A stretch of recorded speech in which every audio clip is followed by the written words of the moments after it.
오늘 우리는 믿음의 살 길입니다. 주제와 함께 말씀 나누도록 하겠습니다.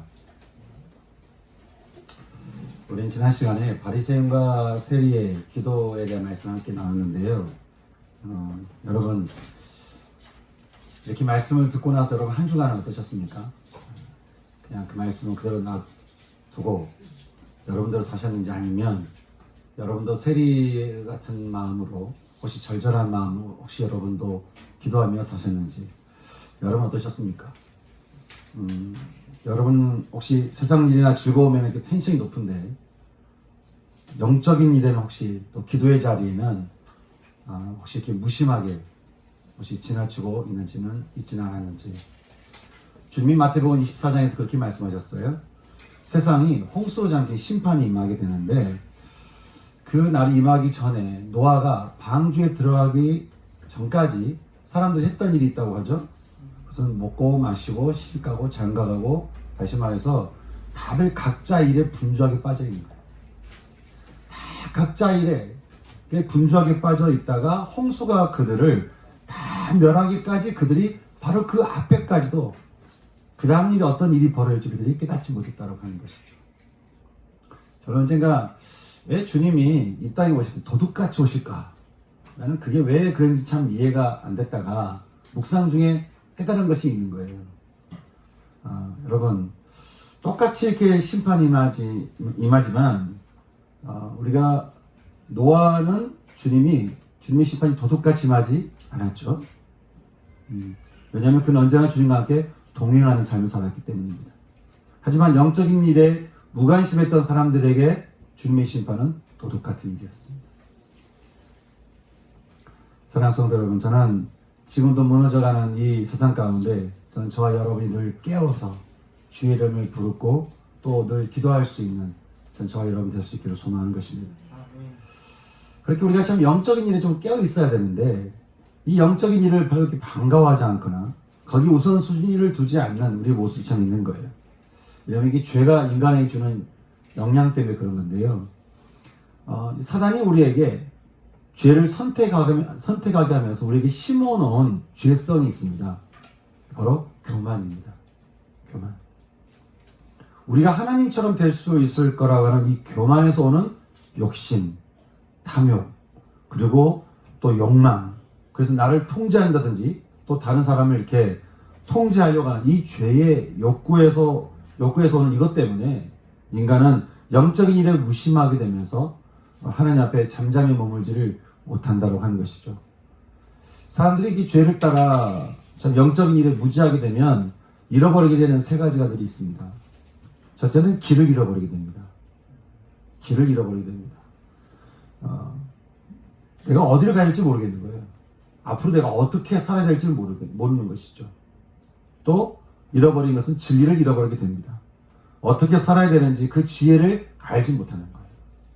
인생을 살긴 살아야 되는데 어떻게 살아야 되는지엔 지혜가 없는 것이죠. 세상이 이야기해주는 지식이라고 하는 것은 딱 한 걸음이잖아요. 한 걸음 이상은 못 가는 게 세상의 지식입니다. 그냥 아무리 세상의 지식을 다 가져봤자 그거 한 100걸음 이상 못 갑니다. 그러니 우리가 지혜가 없는 것이, 지혜를 잃어버린 것이 얼마나 큰 건지, 또 세 번째 잃어버린 것은 생명을 잃어버리는 것이죠. 영혼에 생명이 없으니까요, 그 생명을 끌어당기려고 먹고 마시고 시집가고 장가가고 그렇게 뭔가를 열심히 뭔가 합니다. 그래서 뭔가 이렇게 얻은 것 같지만 오히려 얻으면 얻을수록 우리가 더 공허한 것을 느끼게 되는 것이죠. 그냥 우리 영혼에 생명이 없기 때문입니다. 이런 우리 현실을 아는 사람들은 주님 앞에 겸손하게 무릎 꿇고, 하나님, 제가 참 이렇습니다. 제가 진리를 알고 싶습니다. 하나님, 제 안에 생명이 없습니다. 하나님, 제가 어떻게 길을 가야 됩니까? 하나님, 어떻게 제가 살아야 됩니까? 이렇게 묻겠지만, 그렇지 않은 사람들은 어떨까요? 결국에는 도둑같이 임하는, 자기 뜻대로 살다가 도둑같이 임하는 주님을 만날 수밖에 없는 것이죠. 오늘 우리는 말씀에서 자신의 영적인 현실을 그렇게 깨닫고 뭔가 갈급한 마음을 가지고, 내가 참 길을 잃은 것 같은데, 내가 뭔가 진리가 없는 것 같은데, 참 내 안에 생명이 없는 것 같은데, 그런 자기 속의 그 영적인 현실을 깨닫고는 거기다는 갈망함을 가지고 뭔가를 찾았던 한 사람을 우리는 만나게 됩니다. 그가 어떻게 구원을 받게 되는지 우리 말씀 통해서 좀 우리 보게 되는데, 그 전에 이 사람을 만나기 전에 먼저 우리가 주목해야 될 한 말씀 하나 있는데요. 그것은 누가복음에서 주님 말씀하시기를 누가복음에서 말하기를 주님이 여리고로 들어가 지나가시더라라는 말씀을 우리가 먼저 좀 주목할 필요가 있는 거예요.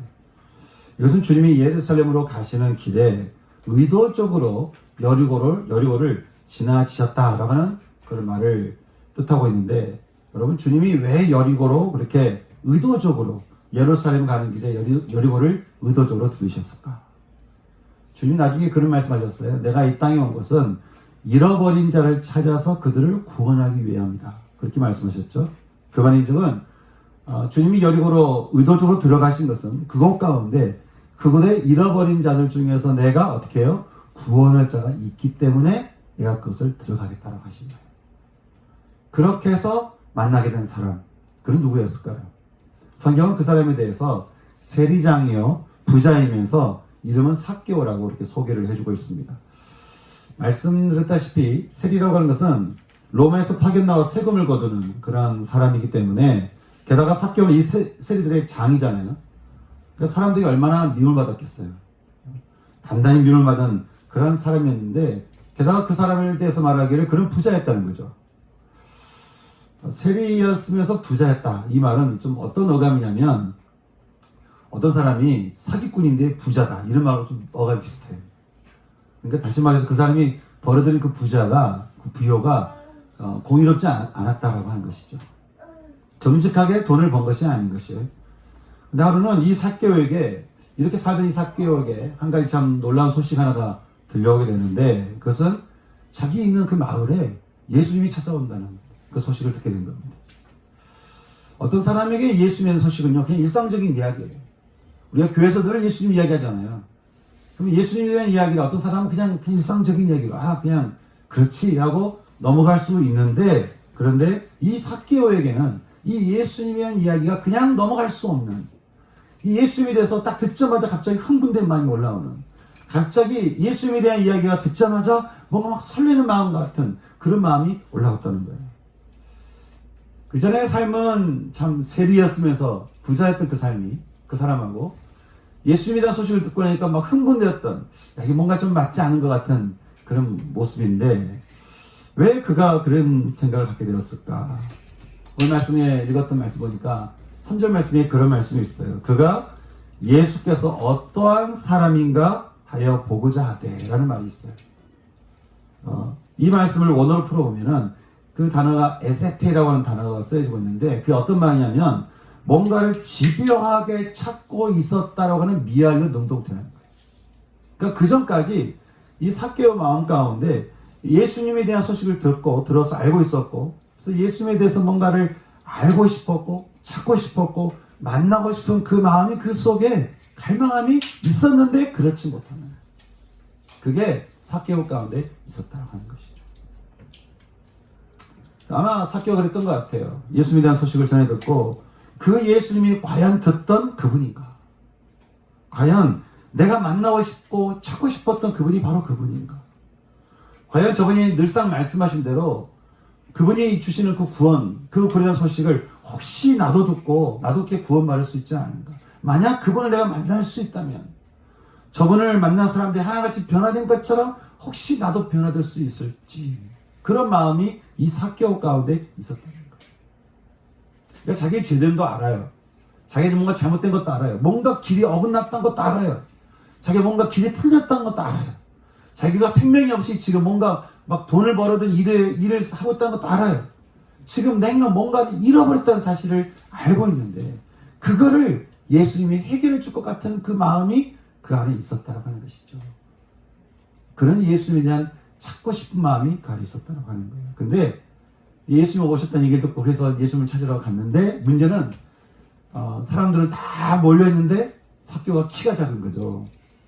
그래서 아무리 보려고 예수님이 보이지 않으니까 성경이 어떻게 합니까? 사람들 앞에 달려가서 돌 무화과 나무, 즉 뽕나무라고도 하는, 또 이집트 무화과 나무라고 해서 이게 가지가 옆으로 아주 굵게 뻗어져 있는 그 나무에 올라가서는 예수님을 이렇게 보고 있었습니다.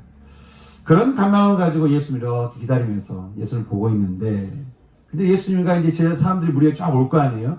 자, 어떤 말씀을 하시는지, 저 예수님 어떤 이야기를 하시는지, 이렇게 주의 깊게 쭉 보던 중에, 근데 또 가만히 보니까 그 예수님이 길을 가시는 사람들과 길을 가시는데 그 길 방향이 자기한테 오고 있는 거예요. 아마 왜 이쪽으로 오지? 라고 했을지 모르겠어요. 근데 또 예수님의 눈의 시선이 또 자기를 보고 있는 거예요. 딱 자기를 보시면서 예수님이 당신에게 이렇게 자기가 찾아오고 있는 그런 모습을 보고 있던 삭개오가 아마 속으로 그랬을지 모르겠어요.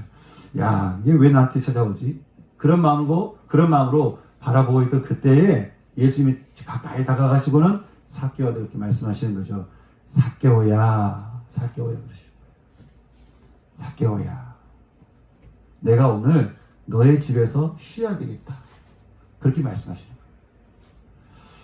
이게 얼마나 삭개오한테 놀라운 일이었냐면 아무도 이 사람에게 자기 이름을 안 불렀어요. 모든 사람은 이 사람을 다 죄인으로 여겼어요. 심지어 그 사람이 사는 집은 죄인의 집으로 유명한 집이었어요. 아마 그랬을 것 같아요. 저기 집이 어떤 집이냐 그러면 저기 죄인의 집. 삭개오가 지나가면 저 죄인 지나간다. 아무도 삭개오 이름을 부르지 않는, 어쩌면 삭개오 이름도 몰랐을 수 있는 그런 시대적 배경 속에서 어떻게 나를 알았는지, 어떻게 내 이름을 알았는지 갑자기 예수님이 나를 향해서 찾아오시더니 내 눈을 바라보시더니 말씀하시기를 삭개오야 하고 이름을 부르셨다는 거예요. 여러분, 주님이 여러분의 이름도 알고 계실까요? 예, 그런 찬양 있잖아요. 내 이름 아시죠? 내 이름 아시죠? 내 모든 생각도 내 흐르는 눈물 그가 닦아주셨죠. 나를 지으신 주님 내 안에 계셔. 처음부터 내 삶은 그의 손에 있었죠. 내 이름 아시죠? 내 모든 생각도 아빠라 부를 때 그가 들으시죠. 사랑하는 성도 여러분, 주님이 삭개오의 이름, 그의 존재를 아신 것처럼 저는 주님이 저와 여러분의 존재도 익히 아시고 저와 여러분이 어떤 사람인지 또 우리가 누구인지를 너무나 잘 아시는, 주님은 정말 우리를 아시는 분이신 줄 여러분 믿으시기 바랍니다. 주님이 우리를 아신다고 해서 우리를 뭔가 혼내는 게 아니죠.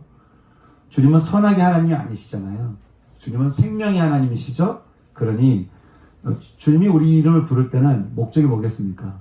생명을 주기 원하시는 것이죠. 주님이 여러분에게 계속 생명의 이름을 부르시는, 참 이 현장 속에서 주님이 삭개오한테 삭개오야, 내가 오늘 너의 집에 쉬어야겠다. 그렇게 말씀하시는 거예요. 마치 여러 개 오신 게 삭개오를 만나기 위해서 오신 것처럼, 삭개오의 집에 처음 들어가기 위해서였던 것처럼 주님이 삭개오를 부르시고는 삭개오에 말하기를 삭개오야, 빨리 내려와서 내가 너희 집에 가고 싶다. 그렇게 말씀하는 거예요. 우리는 이런 주의 모습을요, 요한계시록 3장 20절 말씀을 통해서 보게 되는데, 주님이 어쩌면 우리들 향해서도 그렇게 말씀하시죠. 볼지어다 내가 문 밖에 서서 두드리는 누구든지 내 음성을 듣고 문을 열면 내가 그에게로 들어가 그와 더불어 먹고 그는 나와 더불어 먹으리라. 주님은 그렇게 계속 문을 두드리시면서 너가 문을 열기만 하면 내가 너희가 들어가 너와 더불어 내가 먹고 마실 거라고. 무엇을 먹고 마시겠습니까? 하나님 나라의 것을 먹고 마시는 거죠. 이런 일들을 하시겠다라고 지금 말씀하시는데, 여러분, 주님이 여러분의 마음을 이렇게 두드리시고 여러분의 생각을 두드리시고 또 여러분의 인생을 두드리실 때 여러분은 어떻게 반응하시겠습니까? 어떤 사람은 참 주님이 나의 마음을 두드리신 것 같다. 그러면 마치 내가 문을 열면 안 될 것 같이, 아니면 이 문을 열면 큰일 날 것처럼, 내가 뭔가를 다 빼앗길 것처럼, 내가 마음의 문을 열면 마치 내가 뭔가를 다 잃어버릴 것처럼, 이게 속임수죠.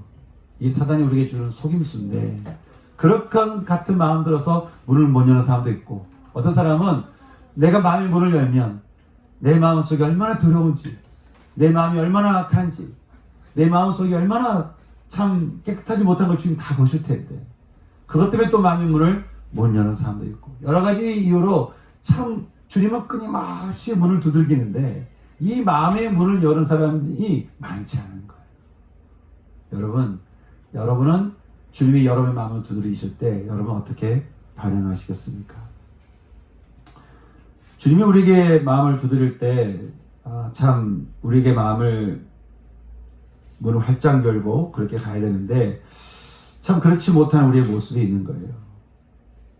주님께서 오실 때 우리 마음 두드릴 때 주님 제 안에 오세요. 제 안에 찾아오세요. 그렇게 해야 되는데 삭개오는 어떻게 했을까요? 우리가 삭개오는 두 가지 모습을 우리에게 보여주고 있는데 먼저는 문을 열어서 주님을 영접한 거예요. 아주 기쁘게 영접했습니다. 자기가 분명히 죄인인 거 알아요. 자기 속에 죄가 가득한 것도 알아요. 자기가 뭔가 잘못된 것도 알아요. 하지만 주님이 나를 찾아오겠다는 거잖아요. 주님이 나를 만나시겠다는 거잖아요. 문을 열어달라는 거 아니겠어요? 그러니까 삭개오가 처음에 했던 것은 문을 활짝 열어서 주님을 영접한 것입니다. 6절 말씀에 그가 급히 내려와 즐거워하며 주님을 영접했다는 것이죠. 여러분 주님을 우리가 이렇게 영접했다라고 하는 표현은 뭔가 가벼운 사람에게 쓰지는 않겠죠. 그 대상에 대한 존경심, 경외심 마음을 가지고 우리가 영접한 것처럼 삭개오가 주님한테 그랬다고 하는 것이죠. 모든 사람들이 다 나를 죄인이라고 부르고 나를 정죄하고 나를 판단하고 나를 비난하지만 주님은 그럼에도 불구하고 나의 어떤 것 상관없이 나를 만나기 원하시고 내 안에서 참 생명을 주기 원하시는 그런 마음을 가지고 내 마음을 두들기시면서 내가 너의 집에 들어가겠다. 내가 너와 함께 있기 원한다. 라고 하는 그 말에 삭개오 문을 마음의 문을 활짝 열고 주님을 영접했다고 하는 거예요. 삭개오는 너무 기뻤습니다. 주님을 자신의 집으로 초대하고는 어쩌면 유대인의 간섭대로 예수님의 발을 깨끗이 씻어드렸을 것이고 그리고 가장 좋은 음식을 차려서 만찬을 대접했을 것입니다. 참 삭개오가 이렇게 너무 기쁜 마음으로 주님을 영접하면서 어쩌면 예수님 발을 깨끗이 씻어드리고 만찬을 차리고 있는 참 그 현장을 묵상하는데 문득 그런 마음 드는 거예요. 야, 이 자리가 매일매일 우리가 하나님께 묵상하며 주님께 예배드리는 자리가 됐으면 좋겠다. 우리 예배 자리가 참 이런 자리가 됐으면 좋겠다. 그냥 억지로 그냥 해야 되니까 하는 어떤 그런 게 아니고 기꺼이 주님을 내가 영접하여서 기쁨으로 주님을 영접하여서 왜냐하면 주님이 나에게 찾아오셨기 때문에 마음의 문을 활짝 열고 주님을 기꺼이 영접할 수 있는 그 자리가 참 우리의 자리가 됐으면 좋겠고 저는 이 자리가 참 우리의 집이 됐으면 좋겠고 우리의 회사가 됐으면 좋겠고 우리의 길을 가는 길거리가 됐으면 좋겠는 거죠. 여러분 우리가 왜 주님을 이렇게 영접해야 될까요? 영접하는 자, 곧 그 이름을 믿는 자들에게는 하나님의 자녀가 되는 권세를 주신다고 말씀하시잖아요. 그리고 가장 결정적인 것, 세상이 잃어버리는 길과 진리와 생명이 바로 예수님 안에 있다는 거 아니에요. 그러니 우리가 예수를 영접하게 되면 어떻게 되는 것이죠? 우리 속에 예수님 때문에 길이 생기는 거예요. 예수님 때문에 진리가 분명해지고요. 예수님 때문에 생명이 내 안에서 샘 솟듯 올라오게 되는 일들이 내 안에 일어나게 된다고 하는 것이죠. 그러니 여러분 예수님을 영접하는 것이 여러분 우리가 해야 되는 선택지겠습니까? 아니면 반드시 해야 되는 절대겠습니까? 대답이 별로 시원치 않네요. 물론 내가 예수님 영접하고 있으니까 라고 할지 모르겠지만 여러분 제가 말씀드린 것처럼 매 순간 우리가 어떻게 했죠? 예수님을 영접해야 한다고 그랬죠. 매 순간 우리가 예수를 영접하게 되면 여러분 우리가 매 순간 내가 길을 아는 거예요. 매 순간 진리를 잡게 되고요. 매 순간 안에서 생명의 생기가 계속 올라오게 된다고 하는 것이죠. 그러니 예수를 영접하는 것은 선택이 아니고 절대라고 하는 것이죠. 저는 저와 여러분의 인생이요 언제나 예수를 영접하는 이것을 늘 절대로 여기시고 모든 것의 우선순위를 여러분 하루가 시작할 때 어떤 일을 하기 전에 항상 예수님부터 영접하시면서 여러분 살아갈 수 있는 저와 여러분 참 될 수 있기를 주님 이름으로 축원합니다. 아멘. 삭개오에게 구원이 임하도록 또 했던 두 번째 반응이 있습니다. 그것은 그가 온전히 주께 마음을 돌켰다라고 하는 것이죠. 다른 말로 말하면 온전히 회개를 했다라고 하는 것입니다. 생각하지 않게 자신이 사는 동네로 주님이 오셔서 자신의 이름을 부르고 자신의 집에 찾아온 이 사실이 얼마나 삭개오에게 놀라웠겠습니까? 삭개오의 심정이 어떻겠어요? 의도치 않게 그 예수님이 나를 바라보시더니 내 이름을 부르시더니 나의 집에 오셔서 나와 함께 식탁에서 만찬을 하고 있는 이 상황이 삭개오에게는 굉장히 흥분되었을 것입니다. 근데 여러분, 그렇게 우리가 주님을 마주하게 되잖아요. 그러면 드러나는 게 있어요. 의사 앞에 가면 뭐가 드러나죠? 우리의 병이 드러나죠. 그런 것처럼 절대 구원자 되시는 거룩하신 주님 앞에 우리가 서게 되면 우리가 드러나는 게 있어요. 우리의 죄가 드러나는 것입니다.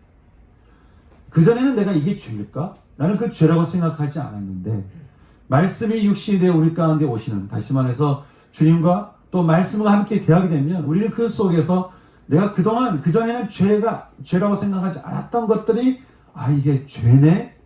이게 죄구나. 이게 나를 죽이는 죄구나 라고 하는 것을 깨닫게 된다고 하는 것이죠. 그리고는 그 죄를 처리하지 않는 것이 얼마나 괴로운지, 빨리 그 죄를 어떻게 처리를 해야 자기 속이 편안한 것을 우리가 경험하게 되는데 삭개오가 그런 거예요. 그는 더 이상 자신의 죄를 숨길 수가 없었습니다. 그리고는 자리에 일어나서 삭개오가 그렇게 말하는 거죠. 어쩌면 그 자리에는요, 예수님뿐만 아니라 같은 세리들도 앉았을 거고 그 전에 여러 손님들도 함께 앉았을 거예요. 그 말은 내가 죄를 고백한다고 해서 내가 지는 죄를 이렇게 이야기하는데 이게 예수님한테만 이야기하는 것이 아니고 함께 있는 모든 사람들에게 내가 내 죄를 고백하는 그런 셈이 된다고 하는데 삭개오가 어떻게 고백합니까? 말하기를 주여 제가 내 소유의 절반을 가난한 자들에게 주겠습니다. 이게 지금 회개의 이야기인 거예요. 또 누구의 것을 혹시 빼앗은 것이 있거든 제가 4배를 갖겠습니다. 그렇게 이야기를 한 거예요.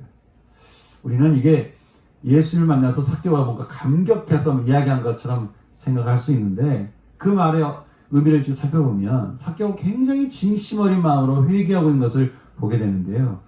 만일 주님 제가 내 소유를 가난한 자들에게 다 나눠주겠다 이렇게 고백한 것은 그동안 삭개오가 어떻게 살았죠? 가난한 자들 것을 빼앗아서 부를 착취했기 때문에 그것을 가지고 하나님 제가 가난한 자들에게 내 가진 것을 다 절반을 다 주겠습니다. 그렇게 얘기를 한 것이고 또 말하기를 내가 어느 누구의 것을 속여 빼앗은 것이 있다면 내가 4배를 갖겠다고 얘기한 거죠. 이 말을 한글 번역 성경을 좀 보면 조금 더 맞는 편인데 말하기를 내가 혹시 토색한 것이 있으면 4배를 갖겠다라고 얘기하는 거예요. 이 토색한 것이 또 뭐냐? 이걸 또 원어로 풀어보면 이렇습니다. 재밌게 무화과 나무의 일을 보여주는 일로 빼앗은 것이 있거든 이런 말이에요. 이게 알 것 같기도 하고 모를 것 같기도 하고 그렇죠. 이게 어떤 말이냐면 지금도 여리고에 가보면 무화과 나무가 굉장히 무성합니다. 그런 것처럼 그 당시에도 굉장히 무화과 나무가 많았었는데 참 많은 사람들이 이 무화과 나무 열매를 몰래 빼다가 여기저기 이렇게 밀수해서 이렇게 밀수하는 그 일들이 굉장히 흔했던 것 같아요. 그리고 당시의 세리들은 이 밀수했던 사람, 돈을 많이 벌어들이니까 밀수했던 사람들 잡아다가 협박하고는 돈을 빼앗던 일들이 그 당시 굉장히 자연스러웠던 모양입니다. 근데 그게 그러다 보니까 당연히 세리 장이었던 삭개오도 이 일을 알고 있었을 거고 장이 돈을 안 받았겠습니까? 장의 돈을 또 바쳤겠죠. 그러니 자기가 갖고 있는 부 역시 그렇게 불이하게 받은 돈이 자기에게 있었다고 하는 것이죠. 그러니 삭개오가 말하기를 내가 이 무화과 나무의 일로 이 일로 해서 내가 혹시 빼앗은 것이 있거든. 주님 제가 이것을 모든 그 사람들에게 제가 4배를 갖겠습니다. 이렇게 삭개오가 고백을 하는 거예요. 그래서 아까 가난한 자들에게 절반만 준다고 한 거였구나 하고 제가 생각이 든 거죠. 다시 말해서 삭개오는 다 내놓겠다라고 하는 거예요. 하나님 제가 주님 앞에 자기가 버려드렸던 이 부정하게 불의하게 제가 버려둔 이 모든 돈에 대해서 내 모든 소유에 대해서 하나님 제가 하나님께 다 내어드리겠습니다. 그렇게 고백을 하는 것이죠. 그렇게 죄를 다 토해내면서 말하기를 주여 보시옵소서. 제가 제 소유의 절반을 가난한 자들에게 다 주겠습니다. 만일 누구의 것을 속여 빼앗은 일이 있으면 제가 그 일에 대해서 4배를 갚겠습니다. 그렇게 얘기를 하는 것이죠.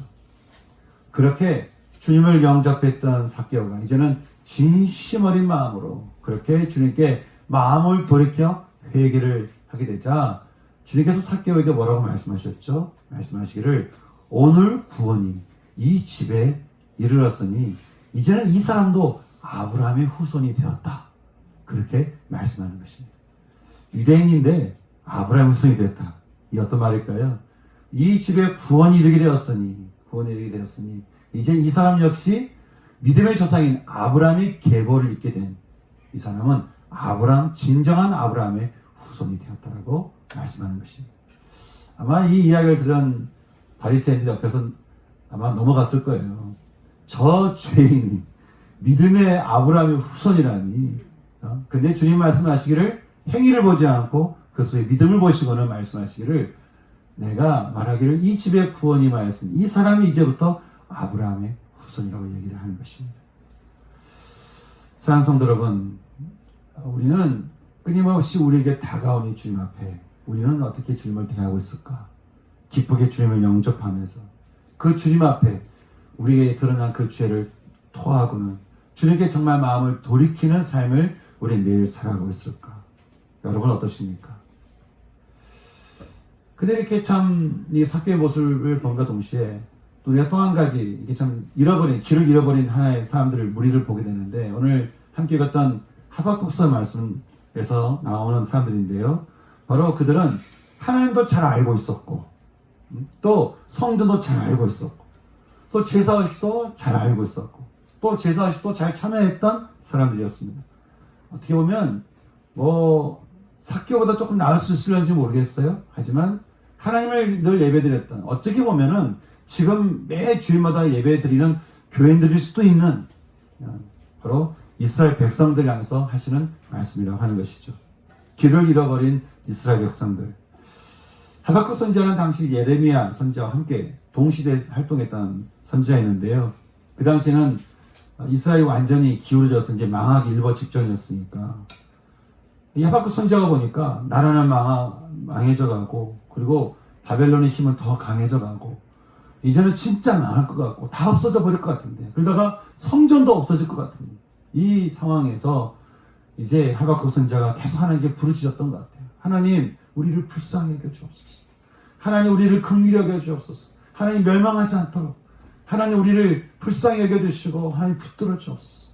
그렇게 하박국 선지자가 하나님께 계속 기도를 하는데 근데 웬일인지 하나님께서 이 얘기에 대해서 기도해서 응답하지 않으시는 거예요. 그냥 계속 침묵하고만 있는 것이죠. 계속 기도를 하는 가운데 하나님께서 침묵하신 것을 보니까 이게 진짜 멸망 가운데 가는가 보다. 그런 마음이 이게 하박국 선지자 마음 가운데 있는 것이죠. 그도 그럴 것이 하박국 선지자의 눈에 보기에 이스라엘의 현실에 대해서 6가지 단어로 표현해주고 있는데 이스라엘이 어땠길래 그가 망할 수밖에 없었나 보니까 죄악이었고 그 패역함은 죄로 인한 불의함을 얘기하는데 그리고 거탈과 강포 그 땅 가운데 파괴하는 일들이 일어나고 폭력이 일어났으며 또 변론과 분쟁 이 말다툼과 늘 이 싸움들이 그 땅 가운데서 분열이 계속 일어나게 됐다는 거예요. 왜 그래 됐을까? 이유가 있었겠죠? 사전 말씀 보니까 그런 말씀이 있어요. 왜냐하면 그들이 율법이 해해졌다는 거예요. 율법이 해해졌다.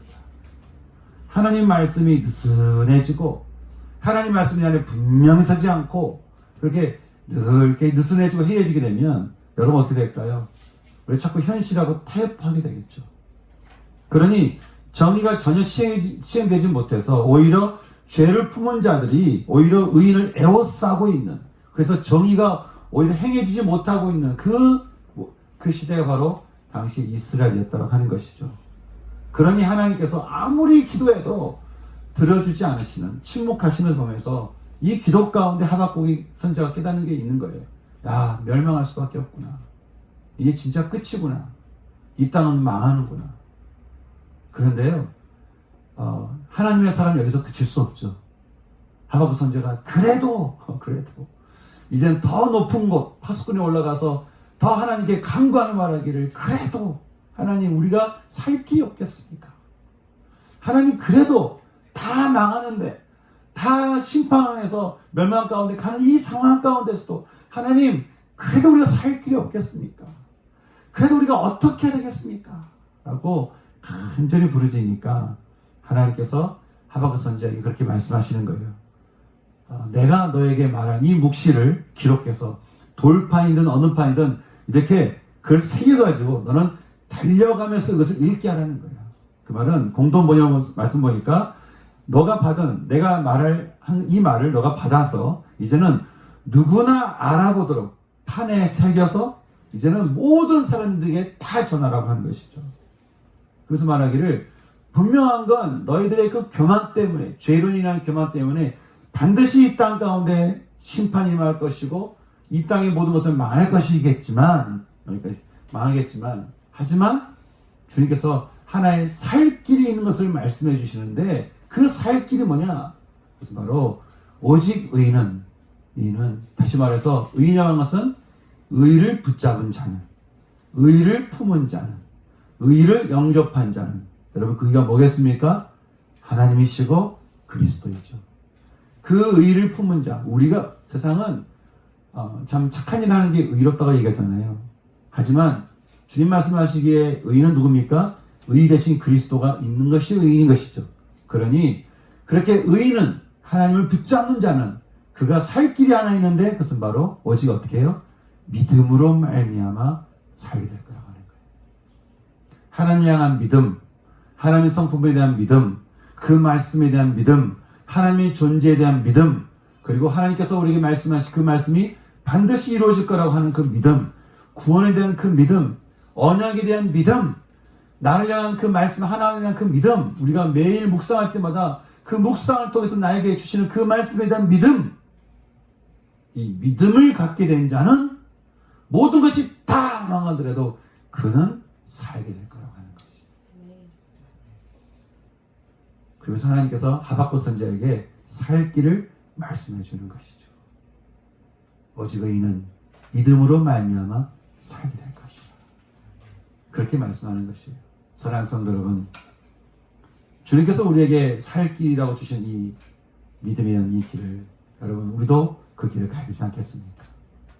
예수님을 아는 것이 아니고 믿는 것이 우리에게 얼마나 중요합니까? 근데 우리가 아는 것으로 끝나서 믿음을 잘 가지 않잖아요. 사랑하는 성도 여러분, 저는 저와 여러분이 이 말씀을 듣는과 동시에 믿음으로 여러분이 취할 수 있는 그 믿음 때문에 여러분이 오늘도 살고 내일도 살고 모레도 살고 그래서 영생으로 우리가 생명을 누릴 수 있는 그런 삶이 저는 저와 여러분의 삶이 될 수 있기를 소망하는 것입니다. 바울이 그렇게 얘기하죠. 믿음 가운데 살아가고 있던 데살로니가 성도들 향해서 내가 그 교회가 너무 자랑스럽다는 거예요. 왜냐하면 믿음이 저러다 보니까 이 사람들에게 나타나는 특징이 있다고 한다면 서로 사랑하게 되더라는 것이죠. 하나님을 향한 믿음이 있다 보니까 서로 사랑하게 되더라고요.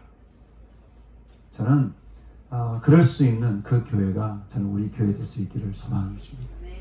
하나님 향한 믿음을 가지고 하나님이 하실 일들에 대한 믿음을 가지고 있는 때 우리는 나를 사랑하게 되고 우리는 서로를 사랑할 수 있다라고 하신 이 말씀 앞에 여러분은 어떻게 마음을 가지시겠습니까? 어쩌면 주님은요 지금 이 순간도 여러분의 마음을 두드리고 계시는지 몰라요. 아니 어쩌면 여러분 마음속에 아직은 열지 않는, 아직은 활짝 열지 않는, 닫혀있는 그 문 향해서 주님은 계속 문을 두드리시면서 그 문을 열어주면 안 되겠냐? 너가 그 문을 다 열면 안 되겠냐? 주님께서 우리를 향해서 말씀하고 있다고 하는 것이죠. 여러분 어떻게 하시겠습니까? 삭개오처럼 참 주님에게 길이요 진리요 또 생명이 있다는 사실을 내가 믿어서 그 모든 내 속에 있는 모든 마음의 문을 활짝 주님을 영접하고 그리고는 내가 주님을 경배하고 찬양하는 여러분 혹시 여러분 그런 자리 가운데 있기를 원하십니까? 아니면 계속해서 마음을 이렇게 닫아두시겠습니까? 저는 여러분이 그 마음의 문을 활짝 여셔서 모든 믿음을 가지고 마음의 문을 활짝 여서 주님이 여러분 가운데 행하신 일들을 기대할 수 있는, 소망할 수 있는 그런 은혜가 저 여러분 가운데 충만하길 소망하는 것입니다. 그래서 오늘 이 말씀을 가지고요, 우리 잠깐 기도했으면 좋겠습니다. 함께 잠깐 한 가지 우리가 기도하고 싶은 것은 여러분 한 가지입니다. 주님은 지금도 여러분의 마음을 두드리고 계실 겁니다. 여러분 마음 속에 아직 내가 죄로 묶여있는 마음, 또 다 열어놓지 않는, 전부 내가 공개하지 않는, 숨겨놓은 마음 혹시 여러분 가운데 있지는 않으시는지, 여러분 삭개와 같이 우리 마음의 문을 활짝 열고요, 우리가 주님을 영접했으면 좋겠어요. 그리고 주님 앞에 여러분 마음 안에 그 숨겨져 있는 그 죄들을 그냥 내두지 마시고요, 주 앞에 고백하시면서 하나님, 이 죄를 불쌍히 여겨주세요. 하나님, 이 죄됨을 깨끗이 치유해 주세요. 하나님, 이 죄됨을 불쌍히 여겨주셔서 십자가 보혈의 피로 깨끗이 씻어주세요. 하나님, 제 속에 이게 죄가 있음을 고백합니다. 그렇게 고백하면서 온전히 주님과 함께 연합할 수 있는 저는 시간이 됐으면 좋겠습니다. 우리 함께 말씀 두고 우리가 주님을 주 앞에 마음의 문을 활짝 열면서 나아갈 수 있는 시간 되기를 소망합니다.